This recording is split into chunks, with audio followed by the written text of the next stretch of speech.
নাফ নদীর পারে পারে যেন অমানবিক কাণ্ড।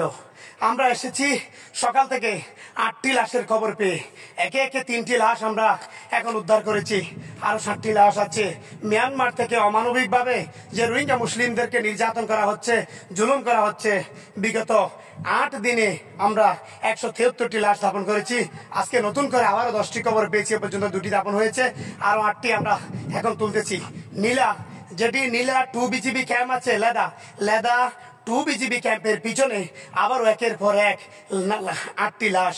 এই লাশগুলো হচ্ছে মিয়ানমারের জান্তা সরকারের সাথে, মিয়ানমারের যে মগ বুদ্ধিস্ট যারা আরাকান আর্মি উঠেছে তাদের সাথে, অর্থাৎ মগ বাগিদের সাথে যে যুদ্ধ চলতেছে চলমান, সেই যুদ্ধের মধ্যেই কিন্তু সবচাইতে বেশি নির্যাতিত হয়ে মরছে মুসলিমরা। এই অমানবিকতা কে দেখবে? সারা বিশ্বের মানবাধিকার কোথায়? আজকের রাষ্ট্রের মানবাধিকার কোথায়? আজকের জাতীয় সংঘ কোথায়? এই জাতীয় সংঘ দেখে যুগ যুগ ধরে মিয়ানমারে রোহিঙ্গা মুসলিমদের উপর এভাবে নির্যাতন নিপীড়ন চলছে, এখনো পর্যন্ত সেটি বন্ধ হয়নি। 2017 সালে বাংলাদেশে 12 লাখেরও বেশি রোহিঙ্গা এসেছিল, প্রাণ বাঁচাতে বাংলাদেশ আশ্রয় দিয়েছিল। এরপরে কোনোদিনও তাদেরকে ফিরিয়ে নেওয়া হয়নি। রিপার্টিশনের কথা থাকলেও বারে বারে রিপার্টিশন পিছিয়েছে, কোনো রিপার্টিশন হয়নি তাদের সাথে। একে একে এভাবে নির্যাতিত হয়েছে মিয়ানমারের মুসলিমরা বর্তমান ফিলিস্তিনিদের মতো মৃত্যুবরণ করছে। বিগত 7 দিনে 700-ও বেশি মুসলিমকে মেরে ফেলার খবর আমরা পেয়েছি। তবে বাংলাদেশের নাফ নদীর পারে পারে অসংখ্য লাশ আমরা পেয়েছি। আজকে আবারও আমাদের লেবার এসেছে, আমাদের লেবারগুলো নিয়ে আমরা লাশগুলো একের পর এক তুলতেছি।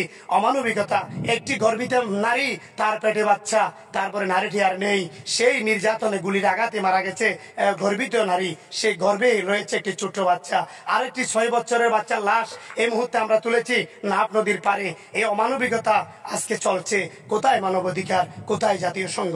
এভাবে মিয়ানমারকে আন্তর্জাতিক চাপ সৃষ্টি না করলে তারা বারবার রোহিঙ্গাদেরকে মেরে ফেলবে, হত্যা করবে, বাংলাদেশের দিকে ঠেলে দেবে। বাংলাদেশে রিপার্টিশন করার কথা থাকলেও এ পর্যন্ত কোনো রিপার্টিশন তারা করেনি, বারে বারে শুধু নির্যাতন করেছে আর নির্যাতন করেছে। এই নির্যাতনের মাত্রা কবে কমবে তা জানা নেই। বিশ্ব মানবাধিকারকে আমরা অনুরোধ করব, এভাবে যেন নির্যাতিত মুসলিমগুলোকে বাঁচাই এবং এই নির্যাতিত মুসলিমদের পাশে দাঁড়াই। আমি বাংলাদেশের একজন মিডিয়া কর্মী হিসেবে বারে বারে এই অনুরোধ করব। আজকে 20 তারিখ 8 মাস 2024 ইংরেজির ঘটনা আপনাদেরকে টেকনাফ লেদা বিজিবি ক্যাম্পের ভিতর থেকে, নাফ নদীর পার থেকে বলছি। আসসালামু আলাইকুম রহমতুল্লাহ। আর আবারও লাশ স্থাপন করতে আসছি। বর্তমানে আবারও 8টা লাশ হিন্দি উঠছে, জিয়ান কথা খালি ডুবে গিয়ে 30 জন, এর মধ্যে 8টা লাশ বর্তমানে আবার উঠছে। আর 2 বিজিবির তো অনুমতি লই, 2 বিজিবি আর সহযোগিতা করছে অনুমতি দিয়ে, আর আবারও লাশ তুলি দাপন করে ফেলা যায়। এবং যারা ওয়ারিশল আসছে, যারা ক্যাম্প করতো তারা ওয়ারিশ এসেছি, তারা লাশ ওয়ারিশলের বুঝা দিয়ে গেলাম। আর যেগুন বেওয়ারিশ আরো দাফন করছিলাম। আজি আবার শাহ ফরিদপুর আরো 2 দাফন করছি। টোটাল আজিয়া 10। আজিয়া 20 তারিখ 8 মাস 2024 ইংরেজি। আমি মাহবুল আলম মিনা আবারও এই যে দাফন করতে আসছি রে ভাই, ব্যাকুনে দোয়া করিবান রব্বুল আলমিন যাতে এভাবে অপমৃত্যু কিয়ার নগরে এ জালেম বুদ্ধিস্ট যেভাবে মারের, যেভাবে আরাকান আর্মি হলে মুসলমানের মারের, যাতে রব্বুল আলমিন এত রক্ষা করে।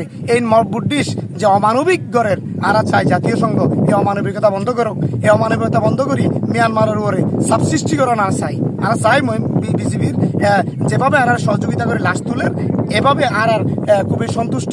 কিন্তু মিয়ানমার যেভাবে জুলুম করেন ইহান তারা অসন্তুষ্ট।